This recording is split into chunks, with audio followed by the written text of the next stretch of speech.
Well, let's dip into the box and pull out another tool. Suppose, as I do here, I want to write a letter to the university administration who provides us with our offices and rooms, and we rent from them, and I want to alert them to a risk that I think a nearby tenant is running. I'd like to write a nice letter.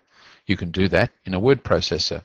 The word processor that's on most computers is Microsoft's Word, and Word enables you to have a header in which we put our logo and our address and other details, and then the body of the letter, which is in this zone in the middle. I'll just magnify it a little by clicking on the zoom control, and so you can see here I'm writing a letter, and I can leave a gap, print it off and sign it.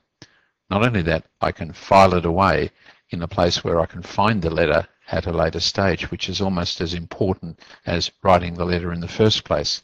So that's another tool. You have a tool to enable you to prepare letters such as this, nicely formatted, free of spelling errors, but incorporating your logo and graphics.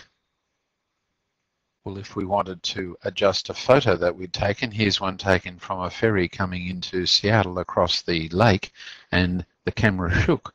And what to do with an image like that? We dip into the box, pick up an image editor, go Filter, Artistic, Fresco, and scroll out a little in the box on the right-hand side and say, yes, that looks good.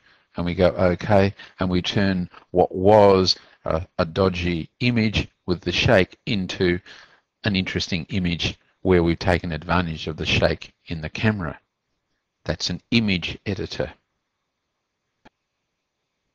Well, if I wanted to create a graphic suitable as a logo, I'd dive into the box and pull out Adobe Illustrator. As the name implies, I can use it to draw little pictures such as this. Each little object, if you like, lives in a frame, and I can manipulate the frame, stretch it and change its shape, copy individual entities and so on.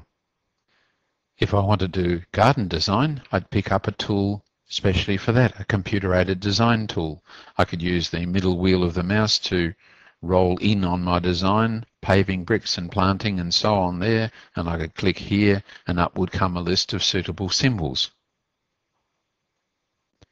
If I wanted to do some calculations, for example, work out loan balances, I might start what's called a spreadsheet. Microsoft Excel is the most common spreadsheet used on computers. I'd type in the loan amount, the interest rate, the period of the loan, and the start date, and it would calculate all of those figures. To illustrate the advantage, let's imagine that interest rates drop from 7% to 6%, and we'll see how much the total cost of the loan would be. $239,000 at the moment. If interest rates drop by 1%, the total cost of the loan drops from $239,000 to $215,000. That calculation's done in the twinkling of an eye.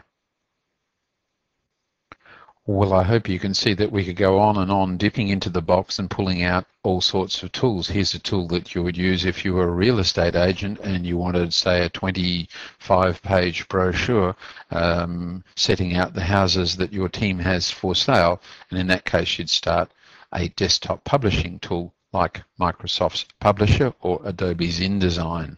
Can you see we've dipped into the box? We've by no means exhausted the number of tools that are in there. So the art of coming to terms with a computer is understanding that there are lots of tools in there.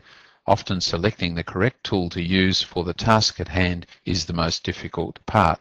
We're going to try and introduce you to quite a number of these tools just in a very high-level view and overview of the various tools that are there.